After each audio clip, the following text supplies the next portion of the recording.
Hello bachcho, let's read the question. The question says in a screw gauge, 5 complete rotation of a screw cause it moves a linear distance of 0.25 centimeter. There are 100 circular scale division. The thickness of wire measured by the screw gauge gives a reading of 4 main scale division and 30 circular scale division.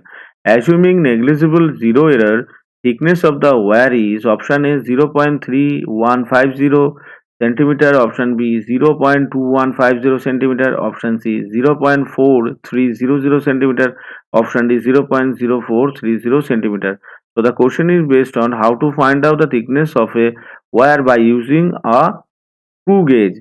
यहाँ पे screw gauge में जो जो data given है वो क्या है, पहले तो यहाँ पे 5 कंप्लीट रोटेशन में स्क्रू गेज का जो लिनियर डिस्टेंस आ गया वो आ गया 0.25 सेंटीमीटर, यानी in one rotation the scale moves in one rotation the scale moves, कितना मूव्स हुआ है तो 5 कंप्लीट रोटेशन में 0.25, तो यहाँ पे हम लिख सकते हैं 0.25 बाई 5, यानी कि आ गया 0.05 सेंटीमीटर।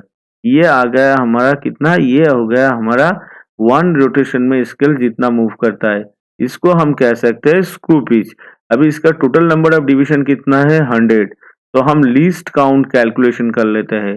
तो लीस्ट काउंट कितना होगा, स्क्रू पिच, यहाँ पे स्क्रू पिच निकल कर आएगा 0.05 बाई 100, यानी कि 0.05 इंटू 10⁻⁻² सेंटीमीटर। ये आ गया हमारा लीस्ट काउंट। अभी ये जो स्क्रू गेज है इसका thickness of the wire calculation हम अगर कर रहे थे तो यहाँ पे क्या होगा, यह reading of the 4 main scale division दे रहा है और 30 सर्कुलर स्केल डिवीजन दे रहा है। तो हम the 4 main scale division is equals to कितना होगा, the 4 main scale division is equals to हो जाएगा 4 इंटू 0.05, क्योंकि 0.05 ही है हमारा वन रोटेशन में स्केल का मूवमेंट। इसका मतलब स्केल का जो वन मेन स्केल डिवीजन है उसका रीडिंग है 0.05। तो 4 मेन स्केल अगर डिवीजन ये रोटेट करता है तो कितना आएगा रीडिंग, तो रीडिंग आ जाएगा हमारा 0.2 सेंटीमीटर। अभी 30 सर्कुलर स्केल डिवीजन का हम कैसे कैलकुलेशन करेंगे, तो 1 scale division is equals to the least count, जो आ गया हमारा कितना 0.05 इंटू 10⁻²।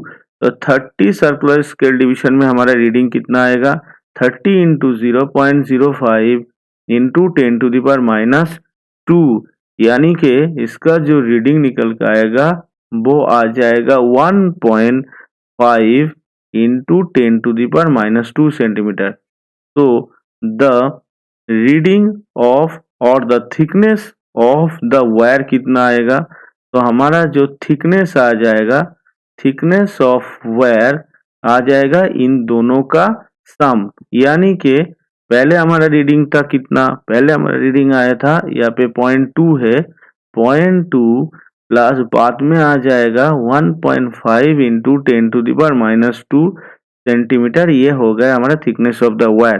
तो इसको अगर हम कैलकुलेशन करते हैं तो कितना आएगा 0.2150 सेंटीमीटर। अगर हम इसको ऑप्शन से मैच करेंगे तो हमारा कौन सा ऑप्शन आएगा, ऑप्शन बी हमारा यहाँ पे सही आंसर आ जाएगा। The thickness of the wire is 0.2150 centimetre. Hope you all understood it well. Best of luck, thank you.